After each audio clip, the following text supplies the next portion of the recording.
Hi అండి. ఈరోజు మీకోసం 'నీకోసం నేను' పార్ట్ 2 మరి కథలోకి వెళ్తే విక్రమ్ త్రిపురకి కాల్ చేశాడు. హలో చెప్పండి విక్రమ్ గారు ఎలా ఉన్నారంది. హాయ్ త్రిపుర గారు నేను బాగున్నాను. మీరెలా ఉన్నారు? తాతయ్య బామ్మగారు ఎలా ఉన్నారు అని అడిగాడు విక్రమ్. హా అంతా ఓకే. నేను ఇక్కడికి వచ్చేసా కదా. తాతయ్య వాళ్ళకి మళ్ళీ ఎప్పుడు వస్తానా అని బెంగగా ఉంటారు. అది మామూలే నాకు. కాలేజ్కి వెళ్ళటం రావటం వండుకొని తినడం పడుకోవటం నా బిజీలో నేను ఉంటాను అంది. ఓ సరే మీరు చదువుకోవటానికి కూడా టైం లేనంత పని ఉంది అంటే మీరొక్కరే ఉంటారా అన్నాడు విక్రమ్. లేదు నేను నా ఫ్రెండ్ ఉంటాము. మొన్న నేను ఊరు వెళ్ళినప్పుడు తను వాళ్ళ ఊరు వెళ్ళింది. ఇంకా రాలేదు. సో ఒక్కదాన్నే ప్రస్తుతం అని చెప్పింది. హా ఆ రోజు నా మీద అరిచి గొడవ చేసింది మీ ఫ్రెండ్ మీద కోపంతోనే కదా అన్నాడు విక్రమ్. మీకు ఇంకా గుర్తు ఉందా? అవన్నీ మర్చిపోండి అని చెప్పాను కదండి అంది త్రిపుర. మర్చిపోతే ఎలా త్రిపుర గారు? మీ పరిచయం నాకెప్పటికీ మర్చిపోలేని ఒక తీయటి జ్ఞాపకం అంటూ ఉండగా ఏమైంది మీకు కొత్తగా మాట్లాడుతున్నారంది. కొత్తగా వింతగా ఏం లేదు. మన లైఫ్లో చాలా మంది పరిచయం అవుతూ ఉంటారు. కానీ కొంతమంది మాత్రమే మనకు గుర్తు ఉంటారు. ఆ కొంతమందిలో కూడా కొందరే స్నేహితులవుతారు. నాకు మిమ్మల్ని చూస్తే అలా ప్రత్యేకంగా అనిపించారు. అందుకే మీ ఫోన్ కోసం మీ మాట కోసం ఎదురుచూశాను. ఇప్పటికి దయ కలిగింది మీకు అంటూ చెప్పాడు. ఆగండి కాస్త. ఏంటి మీరు ప్రవచనం చెప్పినట్లు ఆపకుండా చెప్తున్నారు? మీరు నన్ను అంత ప్రత్యేకంగా అభిమానిస్తున్నారు. అదే సంతోషం. అంతేకాని ఇలా దయా కరుణ అంటూ పెద్ద పెద్ద పదాలు వాడకండి అంది. ఓ థ్యాంక్ యూ త్రిపుర గారు. అయితే మీరు నన్ను ఫ్రెండ్గా ఒప్పుకున్నట్లు కదా అని డౌట్గా అడిగాడు. మరేం చేస్తాం తప్పదు కదా. మళ్ళీ మా ఊరు వెళ్ళి రావాలంటే కార్ డ్రైవర్ అండ్ బాడీగార్డ్ కావాలి కదా. మీరైతే ఏదో ఒకలా మీ వాళ్ళని మేనేజ్ చేసి మీ ఫ్రెండ్ని అడిగి కార్ తెచ్చి నన్ను డ్రాప్ చేస్తారు కాబట్టి నాకు తప్పదు అంటూ చమత్కారంగా మాట్లాడింది. మీ మనసులో ఇంత కుట్ర ఉందా? ఈ ఫ్రెండ్షిప్ వెనకాల ఇన్ని రహస్యాలా? మరీ టూ మచ్ అండి అంటూ నవ్వుకుంటూ చెప్పాడు. త్రిపుర కూడా కాస్త నవ్వి సరే సరే నిజమే కొంచెం ఎక్కువైంది ఏమనుకోవద్దంది. నేనొకటి అడుగుతాను మీరేమనుకోవద్దన్నాడు. ఏంటి విక్రమ్ గారు చెప్పండి పర్లేదు అంది. ఇదే వద్దు అంటే అండి మీరు విక్రమ్ గారు వద్దు ఎవరో పరిచయం లేని వాళ్ళతో మాట్లాడినట్లు ఉంది. విక్రమ్ నువ్వు అంటే చాలు అన్నాడు. ఓ అదా ఓకే కొత్త కథ అలవాటు పడితే ఆటోమేటిక్గా వస్తుంది. మీరు కూడా ఓ సారీ ఇప్పుడే చెప్పారు అప్పుడే మర్చిపోయాను. కొంచెం టైం పడుతుంది. విక్రమ్ నువ్వు కూడా నన్ను త్రిపుర అని పిలవచ్చు అంది. విక్రమ్ చిన్నగా నవ్వి నిజంగా టైం పడుతుంది త్రిపుర. నేను కూడా అలవాటు చేసుకుంటాను అన్నాడు. అలా చాలాసేపు టైం తెలియకుండా మాట్లాడుకున్నారు. త్రిపుర కూడా విక్రమ్తో మాట్లాడుతూ పడుకుంది. అలా కొన్ని రోజులు గడుస్తుండగా విక్రమ్ త్రిపుర మధ్య స్నేహం వాళ్ళని కాస్త దగ్గర చేసింది. రోజు పొద్దున్నే విక్రమ్ త్రిపురాని కాలేజ్ దగ్గర డ్రాప్ చేసి సాయంత్రం క్లాస్ అయ్యాక పికప్ చేసుకుని తన ఇంటి దగ్గర డ్రాప్ చేస్తూ ఉంటాడు. రోజు కలుస్తూ ఉన్న ఫోన్లో మాటలు మామూలే. త్రిపుర ఒంటరితనానికి దొరికిన వరం విక్రమ్. రమ్య ఏమైంది అన్న ఆలోచనలోంచి బయటకు వచ్చిన త్రిపుర. ఇక ఇలా ఇద్దరి మధ్య స్నేహం పెరిగింది. అనుకోకుండా ఒకరోజు విక్రమ్ త్రిపుర బైక్ మీద వస్తూ ఉండగా ప్రమాదం జరిగి పడిపోతారు. విక్రమ్ కాస్త ఓపిక తెచ్చుకుని లేచి బండి కింద ఇరుక్కున్న త్రిపుర కాల్ని పట్టుకుని బండి పక్కకి తీసి త్రిపురాని రెండు చేతుల్లో జాగ్రత్తగా పట్టుకుని హాస్పిటల్కి తీసుకువెళ్లాడు. అలా పసిపాపలా తన్ని తీసుకువెళ్తూ ఉంటే త్రిపుర విక్రమ్నే చూస్తూ తన కోసం వదిలేసి నా కోసం ఎందుకు టెన్షన్ పడుతున్నాడు విక్రమ్. మా నాన్న అయితే ఎంత ప్రేమగా చూస్తారు. అమ్మ ఉంటే నాకు ఇలా అయినందుకు ఎంతలా బాధపడుతుందో అదే ప్రేమ నాకు విక్రమ్లో కనపడుతుంది. ఎందుకు ఇలా అవుతుంది? ఏమైంది నాకు అంటూ విక్రమ్నే చూస్తూ మెల్లగా విక్రమ్ సహాయంతో నడుస్తుంది. విక్రమ్ అప్పుడే తన వైపు చూసి ఏమైంది త్రిపుర నన్నే చూస్తున్నావు? నొప్పిగా ఉందన్నాడు. హా కాస్త నొప్పిగా ఉంది కానీ నువ్వు ఉన్నావు కదా నాకేం భయం చెప్పు అని త్రిపుర చెప్పగానే ఒక క్షణం త్రిపురాని చూసి తన మనసులోనే నువ్వు నన్ను ఇంతలా నమ్ముతున్నా నన్ను నేనే నమ్మలేకపోతున్నాను. నా ప్రేమ విషయం చెప్తే మనిద్దరి మధ్య ఎలాంటి సమస్య వస్తాయో అని కంగారు పడుతున్నాను. ఈలోగా ఇలా జరిగి నిన్ను బాధ పెట్టాను అని ఆలోచిస్తున్నాడు. ఓయ్ ఇప్పుడు నీకేమైంది అని త్రిపుర. విక్రమ్ తెలివి తెచ్చుకొని, లేదు లేదు త్రిపుర, నాకు బాగానే ఉంది. నువ్వు నా వల్లే ఇలా ఇబ్బంది తెచ్చుకొని బాధపడ్డావని బాధగా ఉందన్నాడు. నువ్వేం కొట్టలేదు కదా, అది అనుకోకుండా అయింది. బండి మీద నుండి కావాలని పడేయలేదుగా. ఎందుకు బాధపడ్డం? నేనంత అపురూపం కాదులే, నాకు ఇలాంటి బాధ అయినా తట్టుకోవడం అలవాటే అంటూ కళ్ళల్లో నీళ్లు తుడుచుకుంది. సరే సరే, హాస్పిటల్ వచ్చింది పదా వెళ్దామన్నాడు. డాక్టర్ గారు త్రిపుర కాల్ చెక్ చేయటానికి వచ్చారు. డాక్టర్ గారు, నాకే కాదు అతనికి కూడా దెబ్బలు తగిలాయి, కాస్త తనకు కూడా ట్రీట్మెంట్ చేయండి అంది త్రిపుర. ఓ అవునా, ఏ బాబు, చెప్పాలి కదా. నర్సు నువ్వు అతనికి చెకప్ చేసి నాకు ఇన్ఫార్మ్ చెయ్యి, ఈలోపు ఈవిడ ట్రీట్మెంట్ అవుతుంది అని ఒక నర్సుని విక్రమ్కి చెకప్ కోసం పంపించారు. ఇద్దరు ట్రీట్మెంట్ అయ్యాక డాక్టర్ విక్రమ్తో, చూడండి మీవి కవుకు దెబ్బలు, ఆ అమ్మాయికి కాస్త గట్టిగా తగిలింది. పాదం దగ్గర బండి ప్రెషర్ ఎక్కువై సమస్య వచ్చింది. ఇప్పుడు ఈమెను ఒక 1 వారం రోజులు హాస్పిటల్లోనే ఉంచాలి. మీ డైలీ వచ్చి చూసుకున్నా పర్వాలేదు, కానీ ఫ్యామిలీ కానీ పేరెంట్స్ కానీ ఉంటే రోజంతా ఇక్కడే ఉండి అన్ని చక్కగా చూసుకుంటారు. వాళ్ళు మీకు తెలిస్తే విషయం చెప్పండి అని చెప్పి వెళ్ళిపోయారు. విక్రమ్ కాస్త ఆలోచించి త్రిపుర దగ్గరికి వెళ్ళి డాక్టర్ చెప్పిందంతా చెప్పాడు. ఇప్పుడేం చేద్దాం, నాకు ఈ వారం పరీక్షలు ఉన్నాయి కదా, ఇక్కడే ఉంటే ఇన్నాళ్ళు చదివిందంతా వేస్ట్ అయిపోతుంది అని బాధపడింది. కంగారు పడకు, తాతయ్య వాళ్ళకి విషయం చెప్పనా, వద్దా అన్నాడు. వద్దు విక్రమ్, ఇద్దరే ఉంటారు పాపం, వాళ్ళని కంగారు పెట్టడమెందుకు, నా తిప్పలేవో నేనే పడతాను అంది. పోనీ నీ పేరెంట్సు, వేరే రిలేటివ్స్ ఎవరు లేరా అన్నాడు. విక్రమ్, నీకు నా గురించి అసలేం తెలియదు కదా, ఎలా ఫ్రెండ్షిప్ చేశావు అంది. అభిమానానికి అవన్నీ అవసరం లేదు కదా అన్నాడు. అవును కదా, ఇక నీకన్నా ఎక్కువగా ఎవరు నన్ను చూస్తా చెప్పు అని త్రిపుర. అంతే విక్రమ్కి గాల్లో ఎగరాలి అనేంత ఆనందం, దాచుకోలేక బయటకు చెప్పలేక మాటలు రాకుండా ఆ క్షణం అలా తని మర్చిపోయాడు. అలా అని కాదు త్రిపుర, నేను ఉంటాను కానీ ఇక్కడ హాస్పిటల్లో అడిగితే బాగోదు కదా అని సంశయిస్తూ చెప్పాడు. నాకెవ్వరూ లేరు, తాతయ్య అమ్మమ్మ తర్వాత నా స్నేహితురాలు మన మాస్టర్ కోదండరాం గారు. ఇప్పుడు నువ్వంతే. అమ్మమ్మ తాతయ్యకి చెప్పలేను, నా ఫ్రెండ్ ఎక్కడుందో తెలీదు, సారేమో కాలేజీలో బిజీ, ఇక నువ్వు తప్ప వేరెవరు వస్తారు నా కోసం అంది. సరే నువ్వు రెస్ట్ తీసుకో, త్రిపురాని ఎగ్జామ్స్ కోసం నేను కనుక్కుంటాను. కోదండరాం గారికి మ్యాటర్ చెప్పాలి కదా, లేదంటే కాలేజ్కి నువ్వు రాలేదని ఇంటికి వెళ్ళి చూస్తారేమో అన్నాడు.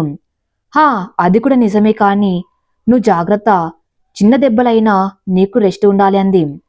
విక్రమ్ హాస్పిటల్ బయటకు వచ్చి ప్రొఫెసర్ గారికి కాల్ చేశాడు.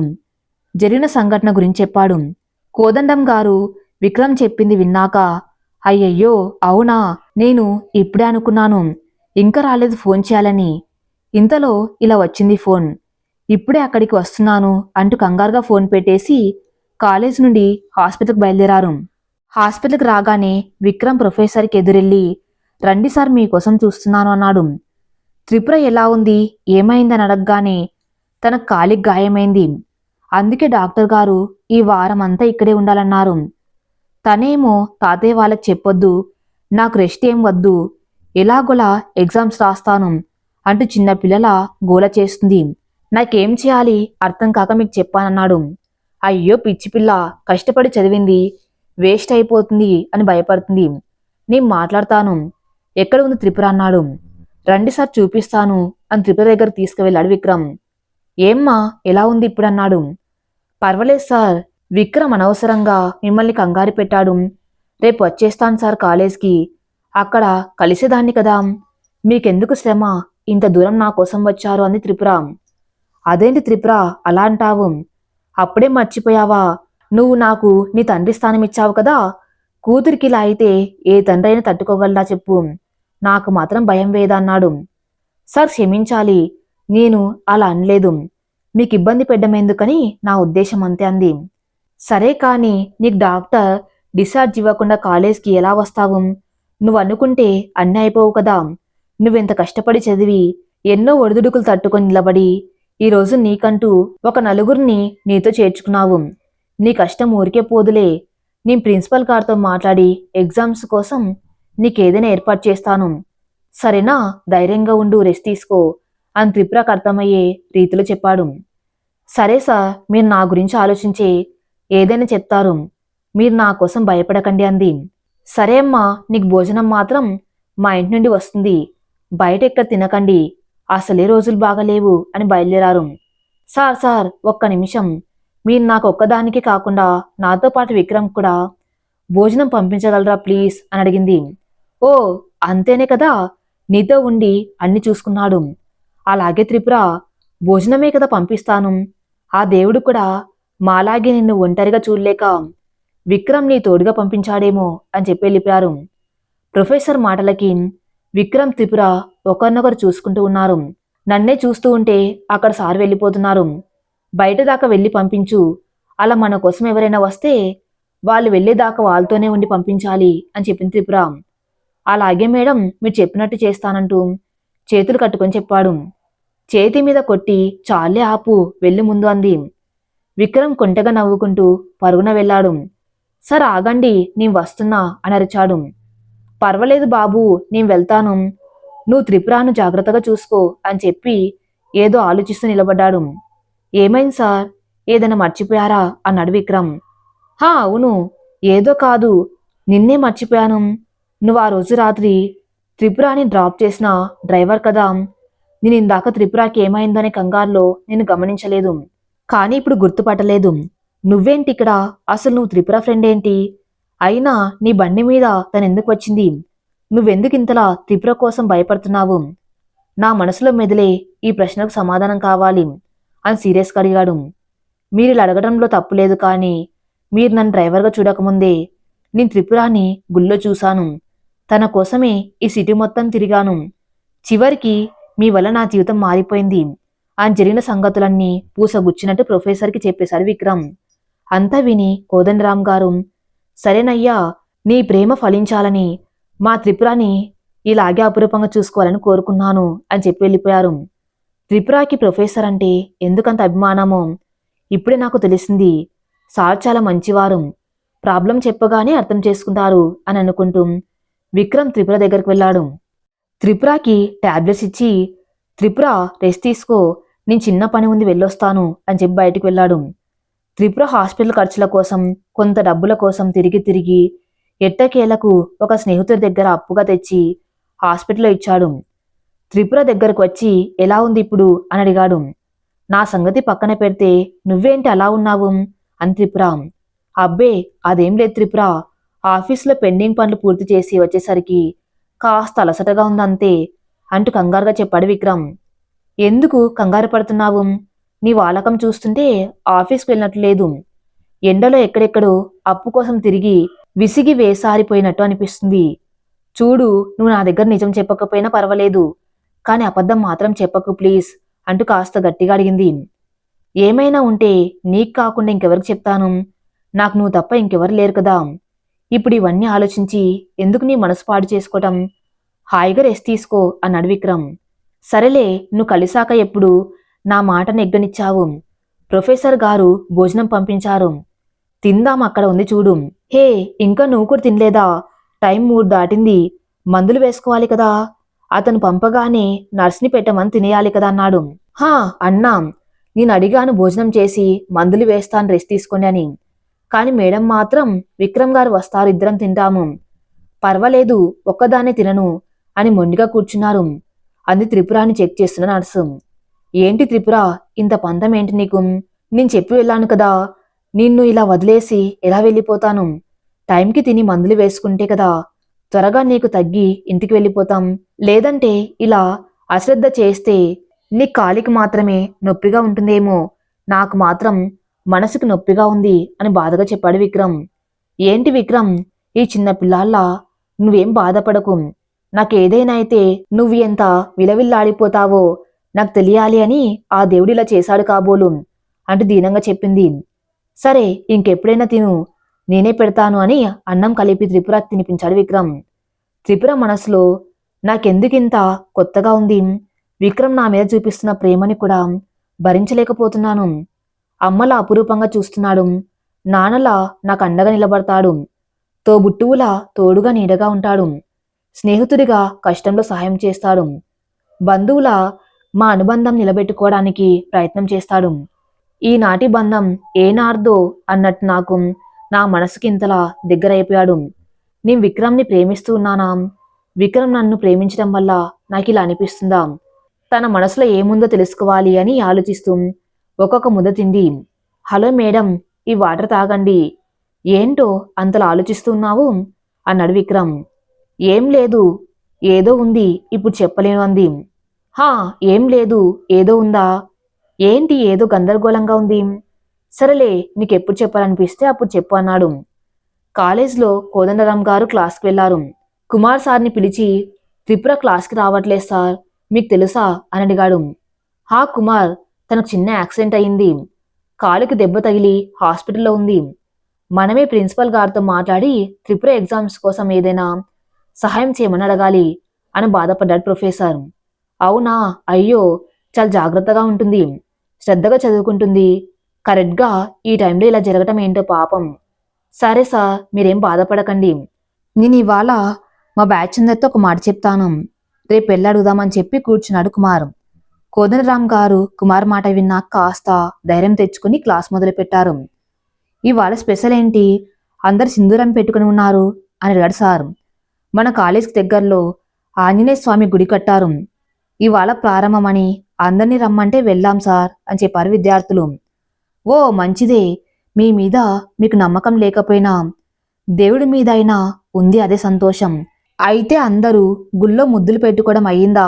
ఇంకెవరైనా పెట్టుకోవాల్సిన వాళ్ళు ఉన్నారా అని వెటకారంగా అడిగాడు ప్రొఫెసర్. అదేంటి సార్ మీరలా అడిగారు? చండాలంగా గుళ్ళో ముద్దులంటారు అని వాళ్ళలో ఒకడు లేచి అరిచాడు. అదేరా, నీలాగా పార్కులో పెట్టుకునే వాటి కోసం చెప్పలేదు నేను. ఇప్పుడు గుళ్ళో దేవుడికి బల్లో మాస్టర్కి ఇచ్చే విలువ గురించి చెప్పాను.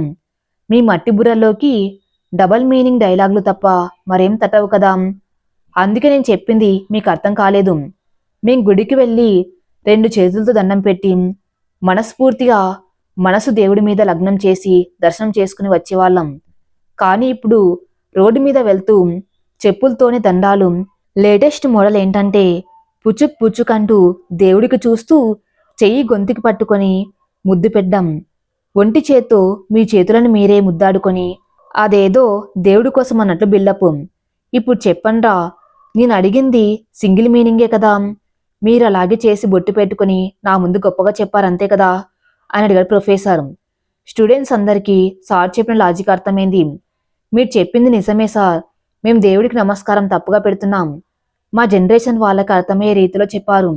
థ్యాంక్ యూ సార్ అని అందరు లేచి నిలబడి నమస్కారం పెట్టి మరి చెప్పారు. కోదండరాం గారికి కొండంత ఆనందం కలిగింది. నా పిల్లలు నా మనసులో మాటని అర్థం చేసుకున్నారని చాలా సంతోషించారు.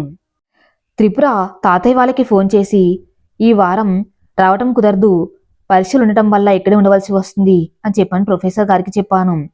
నువ్వు తాతయ్య వాళ్ళ కోసం బెంగపడవద్దు, హాయిగా వీళ్ళు ఇక్కడే చదువుకో, నేను కూడా డిస్టర్బ్ చేయను సరేనా అన్నాడు విక్రమ్. బెంగ కాదు నాది భయం. నా కోసం ఎదురు చూసే వాళ్ళకి అబద్ధం చెప్పి నేను ఇబ్బంది పెట్టి సారు కూడా టెన్షన్ పెట్టి ఎగ్జామ్స్ కూడా అసలు రాస్తానో లేదో అర్థం కాక పిచ్చి పిచ్చిగా ఉంది నాకు. నువ్వేమో ప్రశాంతంగా ఉండంటావు. ఇన్ని ఆలోచనలు నా బుర్రలో రంగుల రాత్నంలా తిరుగుతూ ఉంటే ఎలా బెంగపడకుండా ఉంటాను చెప్పు అని త్రిపుర. ఇదే త్రిపుర నీతో వచ్చిన తలనొప్పి, నేను చూసుకుంటానని చెప్పాను. సారు కూడా ఎగ్జామ్స్ కోసం ట్రై చేస్తున్నారు. తాతయ్య వాళ్ళకి ఏదో ఒకటి చెప్పి నీకోసం ఎదురు చూసి బాధపడకుండా చేశాము. ఇంకా నీకేం కావాలో నాకు తెలియటం లేదు అన్నాడు విక్రమ్. ఏమో విక్రమ్, నాకేం కావాలి, నేనేం చేయాలని నాకే తెలియదు. మనసంతా గందరగోళంగా ఉంది అని దిగులుగా చెప్పింది త్రిపుర. నీ దిగులు మొత్తం నాకు వదిలేసి హాయిగా పడుకో, ఏమీ ఆలోచించకు. అప్పుడే త్వరగా నీకు తగ్గిపోయి ఇంటికి వెళ్ళిపోవచ్చు, ఎప్పుడు లాగి ఉండవచ్చు అన్నాడు విక్రమ్. కోదండరాం గారు కాలేజ్కి వస్తూనే ప్రిన్సిపల్ గారి కోసం వెళ్లారు. అతనితో త్రిపుర పరిస్థితి వివరించి సహాయం అడిగారు. ప్రిన్సిపల్ గారు మీ మీద గౌరవంతో త్రిపుర మీద సానుభూతితో నేను ప్రయత్నం చేసినా ఇవి క్లాస్ ఎగ్జామ్స్ కాదు కదా, ఫైనల్ పరీక్షలు కూడాను. అందులోనూ త్రిపుర ఫైనల్ ఇయర్ స్టూడెంట్ కదా, ఎలా సాధ్యం చెప్పండి అని చెప్పారు. అది నిజమే కావచ్చు, కానీ మీరు ప్రయత్నం చేయండి, ఏదో ఒక దారి ఆ దేవుడే చూపిస్తాడు అని కోదండరాం గారు చెప్పారు. నేను ప్రయత్నం చేస్తాను, కానీ పూర్తి హామీ ఇవ్వలేను అన్న ప్రిన్సిపల్ గారు. అలాగే సార్, ఈ మాట అన్నారు సంతోషం అని చెప్పి కోదండరాం గారు క్లాస్కి వెళ్లారు. క్లాస్ మధ్యలో కుమార్ లేచి నిలబడి, సార్, ప్రిన్సిపల్ గారు త్రిపుర పరీక్షల కోసం ట్రై చేస్తారని నమ్మకం మాకు లేదు సార్ అన్నాడు. నీకెందుకు ఇలా అనిపించింది కుమార్? ట్రై చేస్తానన్నారు కదా అని సార్ అడిగారు. లేదు సార్, మీరు మాట్లాడుకుంది అంతా విన్నాను. అలాగే ఇది వరకు రమ్య విషయంలో కూడా ప్రిన్సిపల్ గారు మీకు వివరాలు చెప్పలేదన్నాడు. మేం మాట్లాడుకుంది విన్నావు సరే, కానీ రమ్య కోసం అతను నా దగ్గర దాచిన విషయం ఏంటి అని సందేహంగా అడిగారు సార్. ఏమో సార్, పాపం త్రిపుర మీరు రమ్య కోసం అడిగేవారు కదా. ఎంతో ఎదురు చూసింది త్రిపుర, కానీ తన కోసం చెప్పలేదు. రమ్య వారం రోజుల కిందట కాలేజ్కి ఫోన్ చేసి ప్రిన్సిపల్ గారితో మాట్లాడి ఎగ్జామ్స్ కోసం తెలుసుకుని మరీ ఇక్కడికి వచ్చి హాల్ టికెట్ తీసుకుని మరీ వెళ్ళింది. కానీ ఇప్పటికి కూడా ఆయన మీతో ఈ విషయం చెప్పలేదు. అంటే అతను మీ బాధ చూసి కూడా నిజం దాచిపెట్టి ఇప్పుడు సహాయం మాత్రం ఎందుకు చేశారు చెప్పండి అని సూటిగా చెప్పాడు కుమార్. కుమార్ మాటలకు సార్ ఆశ్చర్యంతో ఉన్న చోటే కదలకుండా ఉండిపోయారు. మరి మనం ఏం చేద్దాం? త్రిపుర ఎగ్జామ్స్ కోసం ప్రిన్సిపల్ గారు తప్ప మరొక దారి లేదు కదా. అయినా రమ్య విషయం ఎందుకు దాచాలి అంటూ కాస్త ఆగి ఆగి అడిగారు సార్. ఏముంది సార్, నాకు వేరే వాళ్ళ ద్వారా తెలిసింది. మీకు తెలిస్తే త్రిపురకు చెప్తారు. రమ్యకి ఊర్లో ఏవో సమస్యలు ఉన్నాయని, అందుకే తనకు ఇక్కడ ఎవరు కాంటాక్ట్ ఉండకూడదని అలా ఏదో కాస్త వివరం తెలిసింది. కాబట్టి తన అందరినీ అవాయిడ్ చేసింది అనుకుంటున్నాను. పూర్తిగా తెలుసుకున్నాక మీకు చెప్పాలి. ఈలోపు ప్రిన్సిపల్ గారు మీకు కనీసం తను కాల్ చేసిన విషయమైనా చెప్తారనుకున్నాను. సరే, ఆ విషయం నాకు వదిలేయండి. ముందు నా దగ్గర ఒక ప్లాన్ ఉంది. అలా చేస్తే తప్పకుండా త్రిపుర చేత హాస్పిటల్ నుండే ఎగ్జామ్స్ రాసే ఏర్పాట్లు చేయవచ్చు అన్నాడు కుమార్. అవునా? అయితే నేనేం చేయాలి? ఏమిటి ఆలోచన అని ఆత్రంగా అడిగారు సార్. మరేం చేయవద్దు సార్, మేమేం చేసినా మా వైపు ఉండండి చాలు. ఇది నా ఒక్కడి వల్ల అవ్వదు, మన క్లాస్ మొత్తం కదిలి రావాలి అన్నాడు. క్లాస్లో అందరూ సహాయం చేస్తారంటే దయచేసి చెప్పండి. కుమార్ తన ఆలోచన ఏమిటో చెప్తాడు అన్నాడు సార్. క్లాస్ అంతా సరే కుమార్, అందరం నీతో ఉంటాం, నీ ప్లాన్ చెప్పన్నారు. కుమార్ తన ప్లేస్ నుండి వచ్చి సార్ పక్క నిలబడి, dear friends, Tripura hall ticket తీసుకుని వెళ్ళే స్థితిలో లేదు. వచ్చి తన సంతకం చేస్తే కానీ హాల్ టికెట్ ఇవ్వరు. కాబట్టి నేను చెప్పే ప్లాన్ ఏంటంటే మనం కూడా హాల్ టికెట్స్ తీసుకోవటం లేదు అన్నాడు కుమార్. అదేంటి కుమార్, ఇంట్లో తెలిస్తే పేరెంట్స్ ఊరుకోరు కదా. ఇదే నా ప్లాన్ అంటే అని ఒకరిద్దరు చెప్పారు. ఆగండి, ముందు పూర్తిగా వినండి. ఇంట్లో ఏం చెప్పవద్దు ప్లీజ్. మన హాల్ టికెట్స్ అన్నీ ప్రిన్సిపల్ గారి దగ్గర ఉంటాయి కదా, అతనికి మన కండిషన్ చెప్పి ఒప్పుకుంటేనే తీసుకుంటాం. లేదంటే ఈ ఏడాది ఫైనల్ ఇయర్ ఫెయిల్ అయిన విద్యార్థులని మన కాలేజ్ పేరు పరువు రెండిపోతాయి. మా స్టూడెంట్స్కి ఏముంది సార్, సప్లిమెంటరీలో అయినా మార్క్స్ తెచ్చుకుంటాం. కానీ కాలేజ్ పరువు పోతే మళ్ళీ అడ్మిషన్ పోయేది మీకే అని గట్టిగా అర్థమయ్యేలా చెప్పాలి అన్నాడు కుమార్. స్టూడెంట్స్కి కుమార్ చెప్పిన విధానం మంచిది అనిపించింది. అందరూ కలిసి కట్టుగా వెళ్లి కుమార్ ప్లాన్ని అమలు చేశారు. దానివల్ల త్రిపుర దగ్గరికి రిజిస్టర్, హాల్ టికెట్ తీసుకుని కోదండరాం గారు కుమార్ వెళ్లారు. వాళ్ళని చూసి త్రిపురకి పట్టలేని ఆనందం కలిగింది. తన పరీక్షల కోసం తన తోడి విద్యార్థుల సహాయం గురించి విని త్రిపుర మనసు ఉప్పొంగిపోయింది. కన్నీళ్లు తుడుచుకుంటూ థ్యాంక్స్ కుమార్, ఈ ఒక్క మాట తప్ప ఇంకేం చేయలేకపోతున్నాను అని చెప్పింది త్రిపుర. అయ్యో పర్వాలేదు త్రిపుర, ఇది నా ఆలోచన మాత్రమే. కానీ నీ కోసం మన గ్రూప్ మొత్తం నీతో నిలబడి తమ స్టూడెంట్ లైఫ్ని పణంగా పెట్టారు. ఆ టైంలో సీరియస్ అయినా ప్లాన్ ఫెయిల్ అయినా అందరం డీబార్ అయిపోయేవాళ్ళం. కానీ కోదండం సార్ చెప్పారు కదా, మనస్ఫూర్తిగా ఎవరికైనా సహాయం చేస్తున్నామంటే ఆ దేవుడే ఆ సహాయాన్ని నిలబెడతారు అని. అలాగే అన్ని సవ్యంగా జరిగి ఇప్పుడు నువ్వు అనుకున్నట్లు పరీక్షలైతే రాయటానికి రెడీ అయిపోయావు. కాబట్టి హాయిగా చదువుకో. ఇక్కడ హాస్పిటల్కే పరీక్ష టైంకి ప్రశ్నపత్రం వస్తుంది, ఒక స్పెషల్ సెక్యూరిటీ ఉంటుంది, హ్యాపీగా రాయి. మన క్లాస్ వాళ్ళందరూ నీకు ఆల్ ద బెస్ట్ చెప్పమన్నారు అన్నాడు కుమార్. నా తరపున కూడా థ్యాంక్స్ చెప్పు కుమార్. ఈ పరీక్షలు అయ్యాక మనమంతా కలిసి ఒక పార్టీ చేసుకుందాం. మళ్ళీ ఎప్పుడు కలుస్తామో. ఈ ఎగ్జామ్స్ తర్వాత అందరు విడిపోతాం కదా, ఎవరి లైఫ్ వాళ్ళది అంటూ కాస్త బాధగా చెప్పింది త్రిపుర. సరే, అందరికీ చెప్తాను. కానీ నువ్వు సంతోషపెట్టడానికి ఇంత ప్లాన్ చేసి గుడ్ న్యూస్ తీసుకువస్తే ఇలా బాధపడేవి గుర్తు చేస్తావేంటి? ఇప్పుడు కేవలం పరీక్షల కోసం మాత్రమే ఆలోచించు. ఆరోగ్యం జాగ్రత్త. నేను వెళ్తాను, బాగా లేట్ అవుతుంది. అమ్మ నా కోసం ఎదురు చూస్తుంది అని చెప్పి వెళ్ళిపోయాడు కుమార్. మొత్తానికి నీ చేతికి హాల్ టికెట్ వచ్చింది. ఇక పరీక్ష రాయటమే కాబట్టి ఇక టెన్షన్ పడకుండా ఉండు అన్నాడు విక్రమ్. త్రిపుర, నీకు మరొక విషయం చెప్పాలి అన్నాడు కోదండరాం గారు. చెప్పండి సార్, ఏమైనా సమస్య ఉందా ఇందులో అని త్రిపుర. లేదమ్మా, నువ్వు కంగారు పడకుండా ముందే చెప్తున్నాను ఈ విషయం అంతే అన్నాడు సార్. చెప్పండి సార్ అంది త్రిపుర. నువ్వు ఎగ్జామ్ సెంటర్కి వెళ్ళి రాయటం కుదరదు కనుక ఇలా ఇక్కడే ఏర్పాటు చేసినాం. నీ ఎగ్జామ్ సెంటర్ వాళ్ళు ఇద్దరు నీకోసం నియమించారు. ఒకరు నీకు ప్రశ్నపత్రం ఇచ్చి నువ్వు పరీక్ష రాశాక నీ పేపర్స్ పట్టుకుని జాగ్రత్తగా కాలేజ్కి చేరుస్తారు. మరొకరు నువ్వు ఎగ్జామ్ రాయటం మొదలు ఇన్విజిలేటర్ ఆన్సర్ పేపర్స్ కాలేజీలో అప్పగించే వరకు ఒక లైవ్ వీడియో చేసి రికార్డ్ చేస్తారు. అవన్నీ చూసి భయపడకు అన్నాడు సార్. అదేంటి సార్, మీరు ఉంటారు కదా అనుకున్నాను. కానీ ఈ లైవ్ వీడియో ఏంటి సార్ అని త్రిపుర. మరేం చేస్తాం త్రిపుర, నీకోసం ఈ ప్రయత్నాలు చేశాం కదా. నీకు ఎగ్జామ్లో కూడా కాపీ చేస్తామని వాళ్ళ అనుమానం ఏదో ఉంటుంది కదా. అయినా తప్పు వాళ్ళది కాదులే. ఈ సమాజంలో చాలామంది ఇలాగే చిన్న చిన్న ఇన్సిడెంట్ని, యాక్సిడెంట్ని అడ్డం పెట్టుకుని మెయిన్ ఎగ్జామ్స్లో కాపీ కొట్టి కానీ, ఇన్విజిలేటర్ని మాయం చేసి కానీ, ఇలాంటి యాక్సిడెంట్ అయితే ఏకంగా దెబ్బల కట్టిన కట్టులోనే ఆన్సర్ పేపర్స్ దాచుకుని మరీ పాస్ అయిపోయి నీలాంటి నిజాయితీగా చదువుకునే వాళ్ళపైన కూడా మాకు, ఈ సమాజానికి నమ్మకం లేకుండా చేశారు. నాకైతే నీ మీద నమ్మకం ఉంది కాబట్టి నిన్ను సపోర్ట్ చేస్తున్నాను. వాళ్ళకు నువ్వెవరో కూడా తెలియదు కదా, కాబట్టి తప్పదు. నీకు నిజానికి ఈ విషయం చెప్పకూడదు, కానీ ఈ పరిస్థితుల్లో కంగారు పడకుండా ప్రశాంతంగా ఎగ్జామ్స్ రాస్తావని చెప్పాను అన్నాడు సార్. మీరు చెప్పేది నిజమే సార్. అయినా నేనెందుకు సార్ టెన్షన్ పడతాను? నాకు 2 కళ్ళులా మీరు విక్రమ్ ఉన్నారు కదా. ఏం భయం ఉన్నా, బాధ ఉన్నా, సమస్య ఉన్నా ఇట్టే దూరం చేస్తారు. నాకెందుకు భయం? అయినా మీరు టెన్షన్ పడకండి. నేను వేరే వాళ్ళలా కాపీ కొట్టి ఇన్విజిలేటర్ని మాయం చేసి పాస్ అయ్యే టైప్ కాదు కాబట్టి ఎందుకు భయం? నిజాయితీగా నాకు వచ్చిందే రాస్తాను. అది కూడా వీడియోలో చూసి వాళ్ళు కూడా నేను నిజంగా గాయపడ్డం వల్లనే మీరు నాకు హెల్ప్ చేశారని తెలుసుకుంటారు. ఇది కూడా ఒకందుకు మంచిదే కదా సార్ అని త్రిపుర.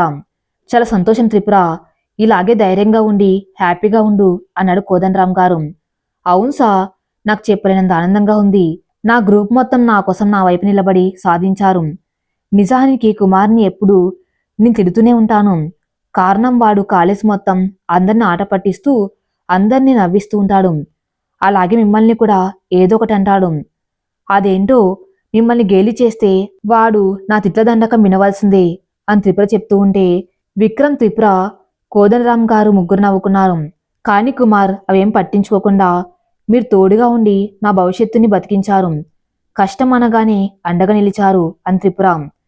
మరి కోదండరాం గారి స్టూడెంట్ అంటే అలాగే ఉంటారు త్రిపుర, నీతో సహా అన్నాడు విక్రమ్. విక్రమ్ కరెక్ట్గా చెప్పాడు అని త్రిపుర. మీ గ్రూప్ మొత్తం ఒకటే సాధించారు. ఇందులో నేను చేసింది ఏం లేదు కదా అన్నాడు సార్. మీరు చెప్పింది పాటలు మాత్రమే కాదు సార్, విలువలు, విజ్ఞానం కూడా నేర్పించారు. సమయం, సహాయం ఈ రెండింటినీ ఎలా పాటించాలి అని చెప్పారు. మా కష్టం వస్తే చూడలేరు, మేం బాధపడితే భరించలేరు. మీలాంటి గురువు మాకు మరో జన్మ ఎత్తిన దొరకరు అని సార్ చేయి పట్టుకుని నమస్కారం పెట్టి చెప్పింది త్రిపుర. అమ్మా త్రిపుర, నువ్వు అనుకున్నట్టు చదువు అంటే పుస్తకం మాత్రమే కాదు, అదొక జీవితం, జీవన విధానం, విజ్ఞాన వైవిధ్యం అన్ను నిరూపించి చూపిస్తావు అనే ఆశతో ఏదో నా వంతు సాయం చేశాను. ఆ సరస్వతి కటాక్షం నీకుంది కాబట్టి నీ కష్టం రాగానే అందరూ ఒక్కటిగా కలిసి కదిలారు అని చెప్పారు ప్రొఫెసర్.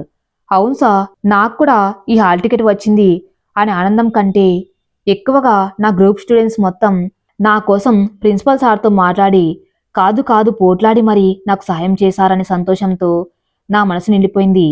బహుశా నాకు మీరంతా ఉన్నారు అని చెప్పడానికే ఈ దెబ్బ తగిలి ఇక్కడ హాస్పిటల్లో ఉండేలా చేశారేమో ఆ భగవంతుడు. ఏదైతేనేం అన్నీ ఉన్న ఎదుతనం లేనట్లు ఈ టైంలో ఎందుకో రమ్య గుర్తుకొస్తుంది. అది ఉంటే నాకు ఇలా అయినందుకు ఎంత కంగారు పడేదో పాపం అంటూ దిగులు పడుతూ చెప్పింది త్రిపుర. త్రిపుర, నేను నీకు రమ్య కోసం ఒక విషయం చెప్పాలి. తను బాగానే ఉంది, కాకపోతే వాళ్ళ ఇంట్లో సమస్య ఇంకా తీరలేదు. తను పరీక్ష సమయానికి ఎగ్జామ్ సెంటర్కి వెళ్ళి పరీక్ష రాసి వెళ్ళేటప్పుడు నిన్ను కలుస్తాను అని చెప్పింది. కాబట్టి నువ్వు ఇంకేం భయపడకు అన్నారు కోదండరాం గారు. ఆ మాట వినగానే అవునా సార్, నా కోసం అది వస్తానని చెప్పిందా? పరీక్ష కూడా రాస్తుందా? అయితే ఇంకేం, నా లైఫ్ మొత్తం హ్యాపీనెస్ గట్టెక్కినట్లు ఈ క్షణంలోనే వచ్చినంత ఆనందంగా ఉంది నాకు. నా కాలు బాగుంటే ఈ క్షణం డాన్స్ కూడా చేసేదాన్నేమో అంటూ సంబరంగా చెప్పింది త్రిపుర. మాటల మధ్యలో విక్రమ్ ఫోన్ కాల్ కోసం బయటికి వెళ్ళి వచ్చాడు. రమ్య టాపిక్ తను వినలేదు కాబట్టి, ఏంటి త్రిపుర, ఇవాళ సార్ని ఇక్కడే ఉంచేస్తావా? మేడం ఎదురు చూస్తారు కదా, టైం చూసావా? నీ మాటల్లో పడి డిన్నర్ టైం అయింది అన్నాడు విక్రమ్. అవును త్రిపుర, మనం టైం కూడా చూసుకోలేదు. నేను వెళ్ళి మీకు ఫుడ్ పంపించాలి కదా, పాపం మీకు లేట్ అయిపోతుంది అన్నాడు కంగారుగా ప్రొఫెసర్. మరేం పర్వాలేదు సార్, నేను మీతో వస్తాను, తోడుగా ఉంటుంది. అలాగే వచ్చేటప్పుడు త్రిపురకి భోజనం పట్టుకుని వచ్చేస్తాను, సరిపోతుంది అన్నాడు విక్రమ్. అవును సార్, విక్రమ్ చెప్పింది బాగుంది. అలా అయితే ఎవరి ఇబ్బంది లేకుండా లేట్ అవ్వకుండా డిన్నర్ చేయవచ్చని త్రిపుర. క్లాస్లో నేనేం చెప్తే అది మీరు విన్నప్పుడు బయట మీరు చెప్పినట్లు నేను వినాలి కదా మరి అంటూ సరదాగా నవ్వుకుంటూ చెప్పి బయలుదేరారు ప్రొఫెసర్. త్రిపుర, ఈ బత్తాయి రసం తాగు, నేను వచ్చాక డిన్నర్ చేస్తాం కదా, టైం పడుతుంది అని జ్యూస్ గ్లాసు త్రిపుర చేతిలో పెట్టాడు విక్రమ్. ఈ విక్రమ్ ఒకడు మరీ అపురూపంగా చేసేసాను నన్ను. ఇలా అయితే ఈ అబ్బాయిని నేను నా మనసుకు దూరం చేయడం కష్టమేమో. ఇవాళ చాలా ఆనందంగా ఉంది కాబట్టి ఈ రోజే తన మనసులో మాట తెలుసుకోవాలి అనుకుంటూ జ్యూస్ తాగింది త్రిపుర. రాత్రి 1 గంట అయింది, ఇంకా పడుకోలేదేంటి త్రిపుర అన్నాడు విక్రమ్ లేచి. ఏమో ఇవాళ హ్యాపీనెస్ ఎక్కువైపోయి నిద్ర పట్టలేదు అనుకుంటున్నాను త్రిపుర. మేడం గారికి బాధ ఉన్న సంతోషం ఉన్నా నిద్ర పట్టదు అన్నమాట అయితే, రోజు ఈ రెండిట్లో ఏదో ఒకటి ఉంటుంది కదా, లైఫ్ అంతా ఇలాగే నిద్ర లేకుండా గడిపేస్తావా చెప్పు అన్నాడు విక్రమ్. ఇలా రా విక్రమ్ అని దగ్గరగా రమ్మని, నాకు నీలాగా నన్నుగా ఇష్టపడే తోడు దొరికితే బాధ అయినా కష్టమైనా సంతోషమైనా తనకి వదిలేసి హ్యాపీగా నిద్రపోతాను అని చెప్పి సిగ్గుపడుతూ పక్క చూపులు చూస్తుంది త్రిపుర. ఆ మాటలు విన్నాక విక్రమ్ ఆశ్చర్యంతో మనసులోనే మహాకవిలాగా పాటలు మొదలు. హే, ఇది నేనేనా, ఇది నిజమేనా, ఆ అద్దంలోనా కొత్తగా కనపడుతున్నానా అంటూ పాడుకుంటూ త్రిపురని చూస్తూ ఉండిపోయాడు. నా లైఫ్లో ఫస్ట్ టైం ఇంత హ్యాపీగా ఉన్నాను అని త్రిపుర. అదేంటి త్రిపుర, తాతయ్య వాళ్ళతో నిన్ను చూసి నేను చాలా మురిసిపోయాను. ఒక రకంగా చెప్పాలంటే నేను నీ ప్లేస్లో ఉంటే బాగుండు అని అసూయపడ్డాను. అప్పుడు నీ కళ్ళల్లో ఆనందం నేను చూశాను త్రిపుర అన్నాడు విక్రమ్. అవును విక్రమ్, నువ్వు చెప్పింది నిజమే, కానీ అది కూడా ఆనందమే, అదృష్టమే, కానీ కాస్త భయం కూడా ఉంది. దానివల్ల అతి ప్రేమ కూడా ప్రమాదానికి దారితీస్తుంది కదా అని త్రిపుర. త్రిపుర మాటలు అర్థం కాక, దేనికి భయం త్రిపుర? పోనీ నువ్వు అత్తవారింటికి వెళ్ళాలంటే బెంగ భయం ఉంటాయి. తాతయ్య వాళ్ళు ఇల్లరికం వచ్చేవాణ్ణి వెతుకుతున్నారు కదా, నీకేంటి త్రిపుర, హాయిగా పెళ్లి చేసుకొని తాతయ్య వాళ్ళతోనే ఉంటావు. నాలాంటి వాళ్ళు భయపడాలి, నీలాంటి వాళ్ళకి నచ్చట్లేదని. కానీ నీకేం తక్కువ, నిన్ను ఇష్టపడిన వారు ఎవరుంటారు అన్నాడు విక్రమ్. నీకు ఒక నిజం చెప్పాలనుకున్నాను. నేను చాలా ఎక్కువగా నమ్మితే తప్ప చెప్పుకోలేని ఈ విషయం నీకు చెప్తున్నాను. ఈ నిజం ఎప్పటికీ నీ మనసులోనే ఉండిపోవాలి అని దీనంగా చెప్పింది త్రిపుర. మనిద్దరం కలిసిన కొద్ది రోజుల సమయంలోనే స్నేహం, నమ్మకం, అభిమానం, చనువు అన్నీ పెరిగాయి. ఇప్పుడు నాకు ఎలాంటి విషయమైనా నువ్వు నాతో చెప్పుకోవచ్చు. ఇలా దిగులు పడి ఇబ్బంది పడుతూ చెప్పాల్సిన పని లేదు. సరే, ఏంటో చెప్పు, నేనెవ్వరికీ చెప్పను అని మాట ఇస్తున్నాను అన్నాడు విక్రమ్. నువ్వు నాకింతలా భరోసా ఇచ్చాక దిగులెందుకు, ధైర్యంగా చెప్తాను. నేను ఒక అనాథని. పుట్టగానే అమ్మ పోయింది. నాన్న నేను కడుపులో ఉన్నప్పుడే చనిపోయారు. బంధువులు రాబంధువుల్లా నన్ను వేధిస్తూ ఉంటే 8 ఏళ్ల వయసులోనే నరకం చూశాను.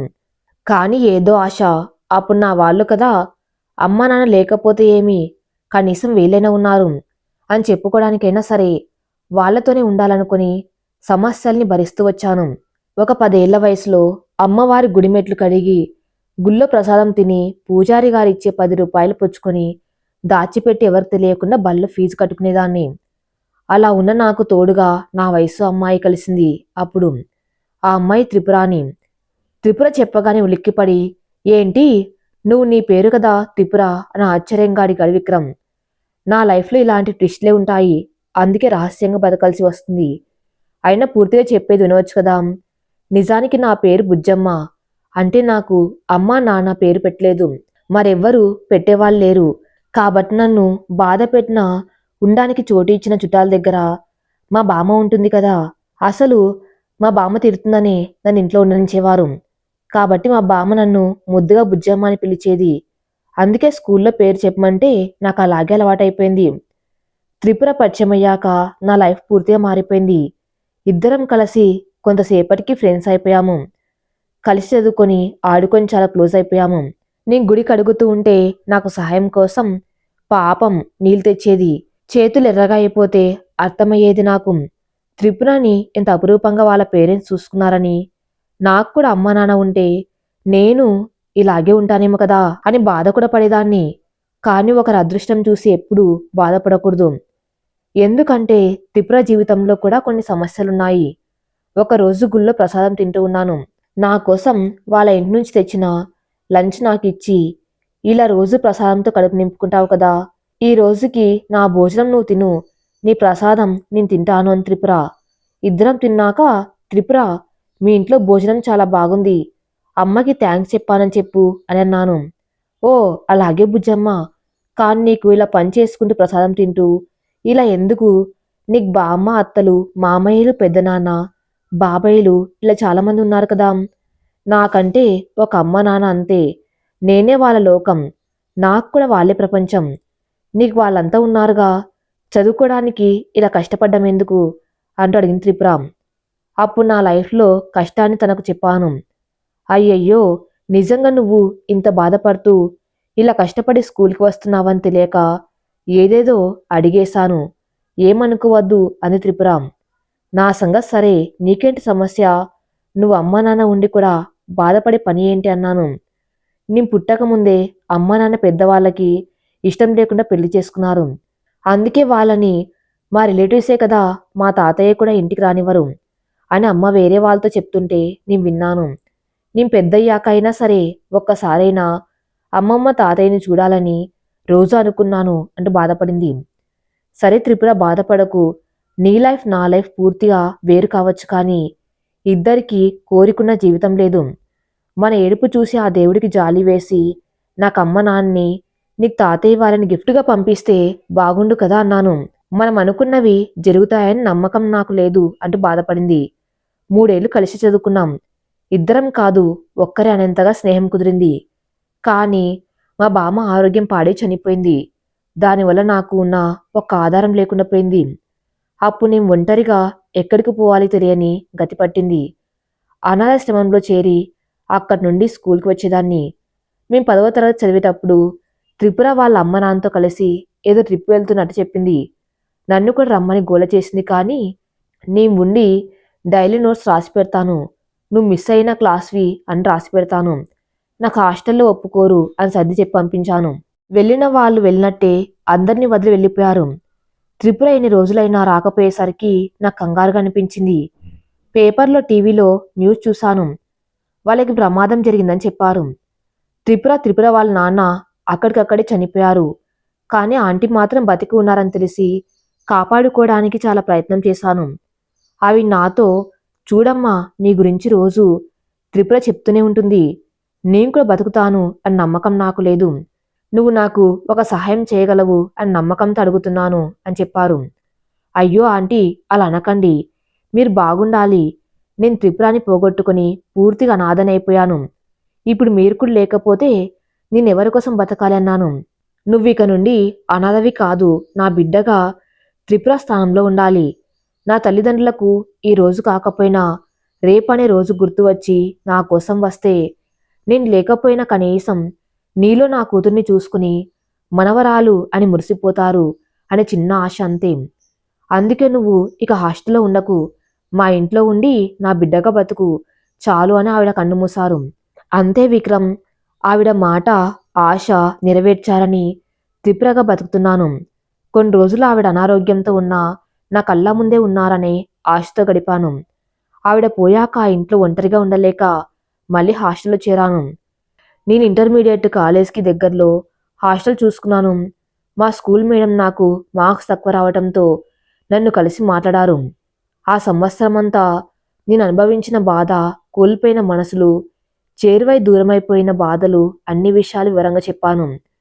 ఆవిడ జరిగింది విని అర్థం చేసుకొని నాకు త్రిపుర పేరు మీదనే కాలేజీలో జాయిన్ చేశారు. అప్పటి నుండి నేను మా అమ్మ నాన్న ఇద్దరు వేరెక్కడ ఉన్నారని బయట వాళ్ళకి చెప్పుకుంటూ తిరిగాను. నా క్లోజ్గా ఉండే వాళ్ళకి వాళ్ళు ప్రమాదంలో పోయారని ఆ విషయం గుర్తుకు రాకుండా ఉండడానికే అలా చెప్తున్నాను అని చెప్పాను. కానీ నా స్కూల్ టీచర్ తర్వాత నా కోదండరామ్ గారు అలాగే సహాయం చేస్తూ వచ్చారు. నా గురించి ప్రస్తుతం మన సార్కి, మా స్కూల్ మేడంకి ఇప్పుడు నీకు తప్ప మరెవరికి తెలియదు అని నిజాయితీగా తన గతం గురించి చెప్పింది త్రిపుర. త్రిపుర, నువ్వు నన్ను ఇంతలా నమ్మి ఇదంతా చెప్పావు. నీ మనసుకు నేను ఇంత తొందరగా దగ్గర అవుతానని అనుకోలేదు. కానీ ఒక విషయం అడుగుతాను, ఏమనుకోకు అన్నాడు విక్రమ్. ఏంటి విక్రమ్, నా పర్సనల్ విషయాలు కూడా చెప్పాను. నీతో అయినా నువ్వు నాతో మాట్లాడడానికి అనుమతి అడుగుతున్నావు అని త్రిపుర. అలా ఏం కాదు, కానీ నువ్వు ఆ ఇల్లు ఖాళీ చేసి హాస్టల్లో ఉన్నావు కదా, మరి తాతయ్య వాళ్ళకి ఎలా నీ గురించి తెలిసింది అని అడిగాడు విక్రమ్.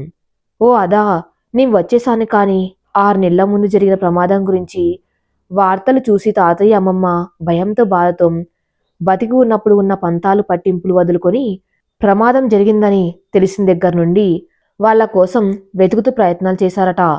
అమ్మమ్మ వాళ్ళకింటి అడ్రస్ దొరికి అప్పటికి నేను వచ్చేశాను. చుట్టుపక్కల అడిగితే వాళ్ళు చెప్పారు, ప్రమాదంలో పెద్దవాళ్ళు పోయాక ఆ అమ్మాయి ఒంటరిగా ఇంట్లో ఉండలేక హాస్టల్కి వెళ్ళిపోయింది అని చెప్పారు. త్రిపుర అనే పేరుతో హాస్టల్ అన్ని వెతికి చివరకు నా హాస్టల్కి వచ్చారు. ఇక ఆంటీ మాటలు గుర్తుకు వచ్చాయి. అందుకే ఆ పెద్దవాళ్ళ సంతోషం చూసి నేను మీ మనవరాలు కాదు అని చెప్పలేకపోయాను. ఒకవేళ చెప్పినా జరిగిన ప్రమాదం తెలిసి వాళ్ళ సంతోషం ముక్కలైపోతుంది అని భయపడ్డాను. అందుకే వాళ్ళ సంతోషం కోసం ప్రతి వారం ఎంత కష్టమైనా వెళ్ళి వస్తాను. నాకు కష్టంగా ఉన్న వాళ్ళ అభిమానం ముందు నాకు నా కష్టం కనపడదు. ఒక అబద్ధం వల్ల నేను పడుతున్న ఆందోళన, భయం వల్లనే నాకు అబద్ధం అంటే భయం. అందుకే నీకు నేను అబద్ధం చెప్పలేక, నిజం దాచలేక చాలా ఇబ్బంది పడ్డాను. కానీ ఇప్పుడు హాయిగా ఉంది. నీకు నిజం తెలుసు కాబట్టి నన్ను అన్నుగా చూస్తావు అని త్రిపుర. నిన్ను చూస్తే చాలా గర్వంగా ఉంది.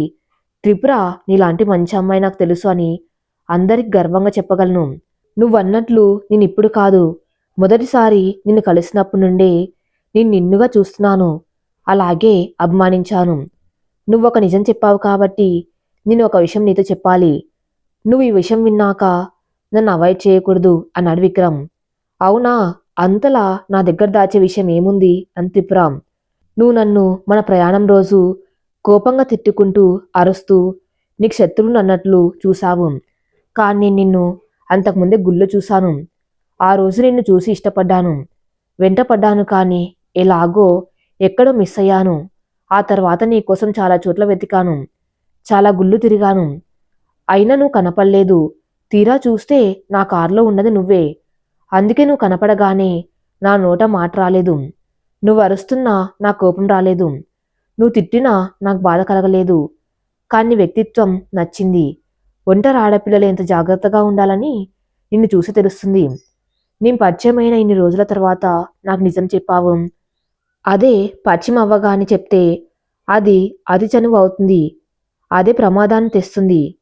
ఇలాంటి తెలివితేటలు, ఒకరిని బాధ పెట్టకూడదు అనే నీ ఆలోచనలు, నువ్వు అందరి మీద చూపించే అభిమానం, ఇవన్నీ నాకు నచ్చాయి. కాబట్టి నిన్నుగా నేను ప్రేమిస్తున్నాను. నువ్వు ఒప్పుకుంటే జీవితాంతం నీ అడుగులో అడిగే నడుస్తాను. నీ ఇష్టం లేకపోతే దయచేసి ఈ విషయం ఇక్కడే మర్చిపోయి ఇప్పట్లాగే నీతో స్నేహితుడిగా ఉండిపోతాను. కానీ నువ్వు వదిలి మాత్రం నేను బతకలేను అని తన ప్రేమ విషయం త్రిపురకు చెప్పాడు విక్రమ్. త్రిపుర నిర్ణయం ఏంటి, తన మనసులో ఉద్దేశం ఏంటి, విక్రమ్ ప్రేమను త్రిపుర ఉంటుందా, ఒప్పుకుంటుందా, లేదంటే కాదంటుందా అని తెలియాలంటే నెక్స్ట్ పార్ట్లో చూద్దాం. నెక్స్ట్ పార్ట్ కోసం నా ఛానల్ని ఫాలో అవుతూ ఉండండి. Thank you for listening.